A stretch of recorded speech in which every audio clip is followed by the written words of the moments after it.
Welcome back, Wolfpack. Verlis here in the To Use Crabominable. Honestly, guys, I went into this guide expecting nothing. This Pokemon's bad, it can't be saved. However, I was a little surprised as to what I ended up discovering about this guy, even though we are off to a really bad start on that ice fighting typing, at least defensively. We are weak to 1/3 of the typings in the game. Fighting, flying, steel, fire, psychic, and fairy. I mean, some of those do feel quite common, like steel, fire, and fairy, definitely really common right now. Psychic getting a bit more threatening, and then we trade that for 3 resistances. Bug, ice, and dark. Fighting doesn't give a lot of resistances. Ice only resists ice, which is pretty ridiculous. So yeah, we're going to be pretty frail, and that's like one of the first points where you look at Crabominable, it's a new typing, ice fighting. This is exciting, right? No, it's actually really vulnerable and doesn't feel good at all. Offensively though, it's a weird story, I would have to say, because fighting and ice have these weird complements to each other. That ice hits 4 typing super effectively, fighting hits 5 typing super effectively, and then the resistances and the immunities cover for each other, so we can see that there's an interesting level of synergy that is developed by this typing.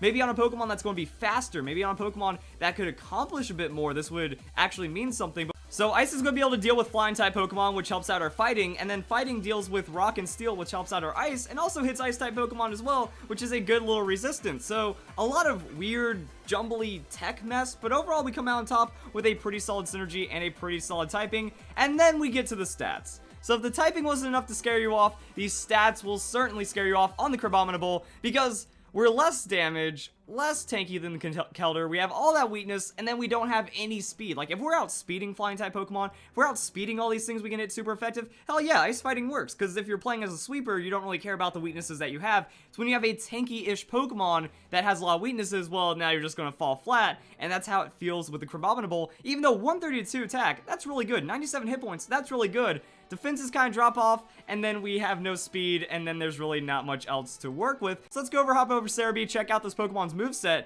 Now, we get Ice Hammer. Ice Hammer is an exclusive move to this Pokemon, and it's a really amazing move. Only Crabominable gets it, and it's a 100 base power Ice type move. Like, that just doesn't happen. Then in the 6th generation, there was like Icicle Crash, an 85 power, 90% accurate move, yet that's pretty amazing because we only had like the Ice Punch until then. So it shows Ice is a very powerful offensive typing, and you can't give it something like an Ice Hammer on pretty much any Pokemon. That it has to be on a weakened Pokemon, such as the Crabominable, and then our coverage looks really nice. It's a lot of high base power damage, and this is where the Pokemon started surprising me, because, okay, Ice Hammer, that's a 100 base power stab move that is also going to be boosted by its Iron Fist ability. That's what surprised me. I was like, wait, is Ice Hammer going to get that special little treatment right there? So Ice Hammer effectively has a 120 base power when using it with the Iron Fist, gets the stab on a 130 attacking Pokemon. Now that's a lot of damage, because we consider Pokemon like Talonflame. Talonflame is said to have had tons of damage. The Brave Bird is massive, that high base power off of like Flare Blitz, Brave Bird, even though it only has an 80 attack,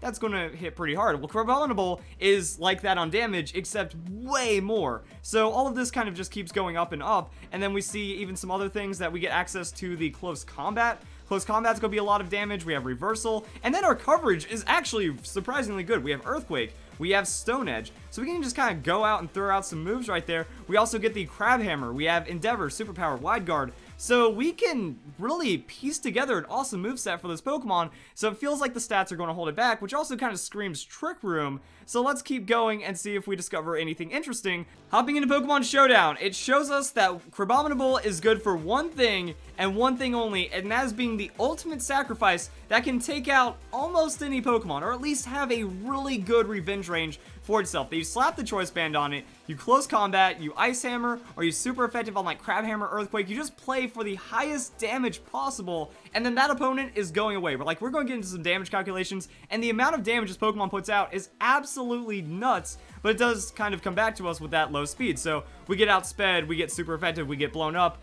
That's to be expected, but if your opponent doesn't take out the Crabominable immediately, well, now things are going to swing into your favor, and it's going to get pretty good. Also, we do have access to the Avalanche, so you can run that instead of the Ice Hammer. Unfortunately, if you're choosing that, maybe the opponent will be able to play around it, because it does have weakened damage if you aren't getting hit first, but since you are slow, you're expecting to take the hit. So Avalanche versus the Ice Hammer is something that you can run. Now, it does lower your speed by 1, but that honestly doesn't really matter because we're so slow. We're even running the Brave Nature just in case, you know, Trick Room could be a thing. Like, if you're running single Trick Room, now Crabominable becomes a sweeper. So you set up the Trick Room, and then you can just kind of screw around for 1 or 2 turns. You can either switch out into Crabominable, because it does have enough bulk to maybe survive a decent switch-in hit, that if you do get lucky and you're not seeing super effective hits, yeah, you just bring in the Crabominable, and now you have a couple of turns of Trick Room to at least do some sweeping. That if Crabominable KOs 2 Pokemon, well, that's how you win. Pokemon is effectively a game where all you need to do is go +1 and then hold on to that, and you win. If you can get Crabominable for 2 for 1, well, that means it's a 4v5, and you have the advantage.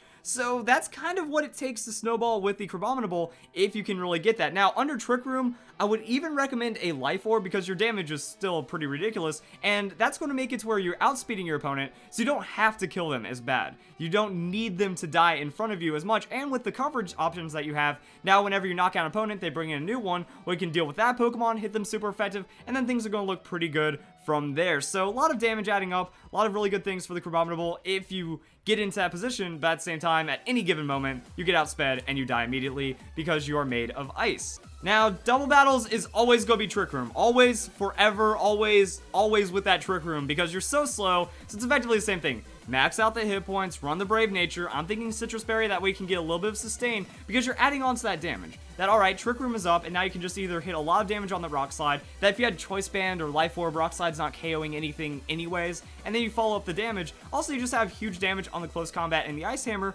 to where, yeah, you can start picking off a lot of opponents with this. Then Citrus Berry going to give you effectively a little bit more health, that we can stay around, maybe get 2 hits, even if you take some hits. Trick Room sets up, all kinds of fun stuff like that. And then you have the Wide Guard. I mean, you can throw out the Wide Guard, keep your Trick Room setter safe, and then go for all kinds of damage, have some fun right there. Or you can do it the other way around, you run that Protect. Protect is going to make you safe, Trick Room goes up, and then you're good to go. Or if you don't feel your opponent's going to threaten you, like your opponent sees Crabominable, they might ignore it and try to take out your Trick Room Pokemon. Well, that's when you throw out the Close Combat, the Ice Hammer. You get that damage down there, and then if they ignored you, well, you get some pretty free stuff right there. Or also, you're meant to take the hit. That you take the hit, you survive it, Trick Room's up, and then you throw out another hit. So with that, you know, you can Ice Hammer to Rock Slide. Now you're doing damage to one of your opponent's Pokemon while KOing the other, and you also have the flinch chance from Rock Slide. And then we get into the other ability of Crabominable, that it will be the Hyper Cutter ability. So Hyper Cutter makes it to where you can't be lowered with the attack, and that's really useful in doubles because a lot of people love running that Intimidate. So you will be losing damage off the Iron Fist, but we kind of already showed that we're okay with giving up damage. We're mostly just covering for high amounts of damage with a substantial amount of tankiness, or we could also still go, you know, Choice Band shenanigans on that Trick Room. Like Choice Band Trick Room, gambly, but also still has insane amounts of damage as well. That first turn, they hit you, you survive, you KO, Trick Room's up, you KO, you KO, you KO. That's also a realistic possibility. So it depends on how safe you want to play, how many options you want, and then just whatever comes out of that. So Iron Fist will cut down the damage on that Ice Hammer, but Hyper Cutter gives you more damage overall. That if you're losing 33% of your damage from that Intimidate, well, the Iron Fist isn't making up for that. So you're still doing more if Intimidate would come into play, or something else that would lower your attack. And then we also go into another moveset. I don't know what to do or say or whatever about Crabominable. I'm thinking that with this on the Trick Room is also pretty awesome. So run the Brave Nature, bring this on Trick Room, and this is where things get weird because we have the Reversal. Reversal gets up to 200 base power, and then that gets Stab if you're at 1 hit points. So that's something that you really want to have. You also get access to the Endeavor. That Endeavor is going to drop you to the same amount of hit points, which means you Endeavor the opponent, and then your Trick Room Pokemon just does any slight bit of damage. It can go for Dazzling Gleam, it can do whatever. That's a KO, that's extra damage, and then you keep snowballing it from there. You also still get big damage on the Ice Hammer, you can have Protect outplays. You can do all kinds of really fun stuff with this moveset right here, but it is kind of gambly, that you have to have that Focus Sash proc, or else you're losing Endeavor, you're losing damage on the Reversal, and you're not getting a lot of effectiveness, even though this does have a very high range of effectiveness if you're at the 1 hit points. But then what do? We're playing Trick Room, so we can't invest in speed, because that's a bad idea. And we want to be at 1 hit point, so we can't invest in the hit points, so that's a bad idea. So it gets awkward, even though this is one of the powerful ways of running the Crabominable. But that's pretty much what I'm trying to say with this Pokemon, that you take the hit, you blow something up, and then if you're running Trick Room, it actually does really well, but without the Trick Room, it doesn't do that well, and then we can look at some damage calculations. So let's go and pull that up right here. Mostly just looking at ranges right now. So Tapu Koko. We have Tapu Koko right here, 70 base hit points, 85 base defense, Choice Band, Adamant, Ice Hammer, boom, that's a KO right there. So we're just finding these really ridiculous neutral KO ranges against tons of different Pokemon. Now, unfortunately, Dazzling Gleam does blow us up and do insane amounts of damage, and if they don't have the Life Orb, then we are in the clear right there. But just kind of showing, yeah, we get outsped and then we get nuked, so it kind of doesn't matter sometimes. However, there's a weird thing going on with this damage calculator that I'm using. As we just saw in Cerebi, we can see that Iron Fist does boost the damage, but here it doesn't, so I guess they didn't realize it. So technically just add 20% more damage onto this, and yeah, those KO ranges keep going higher and higher. So I'm like thinking, what about 85? 85, that's easily a KO. 100, and then like 185, that's still a KO because we're going to get that extra 20%. And then if we had like 190 or 95, so those Pokemon that are a little extra bulky but still aren't really investing into their defenses, we can do a lot of damage to. Or also if they're full tanks, we have easy 2-hit KOs on a lot of those Pokemon as well. Actually, I want to go and bring up the Earthquake just to see how much damage we can do against a Toxapex, because Toxapex is going to be a really interesting matchup. And also be one of those situations where, okay, what happens when we're running Brave Nature into the Toxapex is the question. So 56 and 55, boom. Look at that right there. Now, that'd be 31 IVs versus 31 IVs. So weirdness starts to happen. That outside of Trick Room, we're going to be faster than them. So maybe take this into consideration when we're running it in singles or a non-Trick Room team. If you're running non-Trick Room, then yeah, there's no real reason to run the Brave Nature. You can still go Adamant and you really won't lose anything off of that. So that'd be something. And then we outspeed those tankier Pokemon. The 40 base speed Pokemon, the you could even like speed creep if you wanted to. So I'm gonna do a little bit of a thing right here. So at 45, and then if we're running the Adamant Nature, that means if we put what, 16, 20, yeah, okay. So what we could do is go 20 EVs into speed. Now we're outspeeding 45 base speed Pokemon that are uninvested because they're not expecting that. So now we can slight speed creep some of these crazy Pokemon, and then as you can see, Earthquake with Choice Band is going to be doing 2-hit KOs onto the Toxapex. Toxapex doesn't really have too many options against us as well. So yeah, we KO a lot of different Pokemon from different ranges for different reasons and stuff like that.